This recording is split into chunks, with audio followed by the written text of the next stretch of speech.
My daughter was sexually assaulted in high school, and she didn't come to me. In fact, I didn't learn of this event until years later, after the hurt had sunk deep into her heart, impacting the way she viewed men and dating. Hi, I'm Jennifer Slattery, an iBelieve writer, and also one of the hosts of Life Audio's Faith Over Fear podcast. And do you know why this situation with my daughter stung so deeply? I was grieved to learn about how she'd suffered, absolutely, and how that one experience had impacted her for years afterward. But I was also deeply saddened to know that she had suffered alone. I wish she had come to me.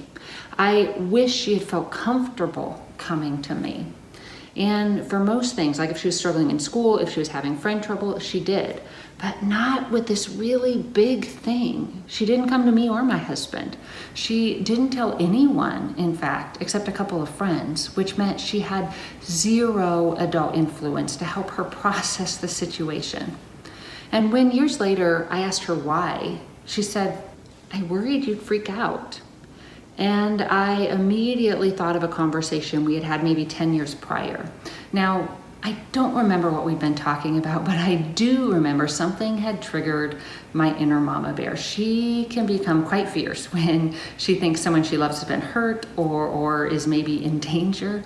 But sometimes she springs into action much too quickly, shutting down open dialogue in the process.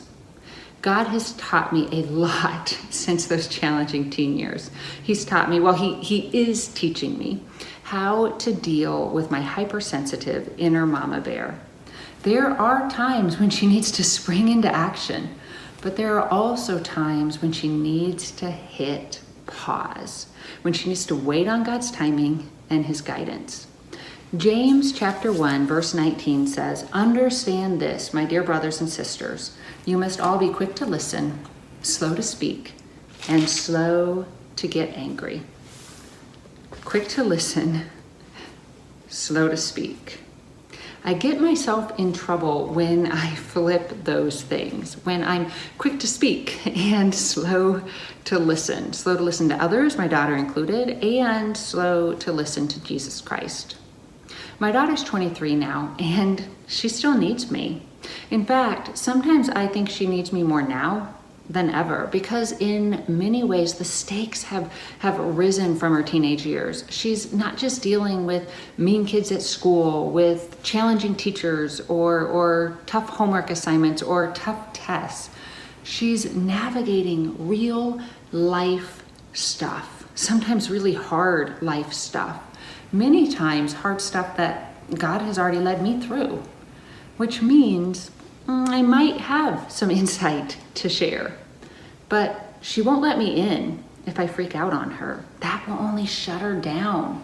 But when I'm quick to listen, when I'm slow to speak, and my inner mama bear is slow to get all riled up, she'll not only let me in, but she'll invite me in. And if I'm careful to follow God's lead, I am certain she'll receive encouragement and support. When our loved ones are hurting, when they're facing a challenging situation, it can feel so tempting just to jump in, ready to fight the world on their behalf. And maybe God will call us to action. But first, we must listen. We must listen to understand the problem. We must listen to build a safety net of trust, and that takes time. And we must listen to accurately perceive God's guidance. And I believe 9 times out of 10, we will discover our loved ones need our presence, our encouragement, our empathy more than our solutions. We can all learn to be better listeners, can't we?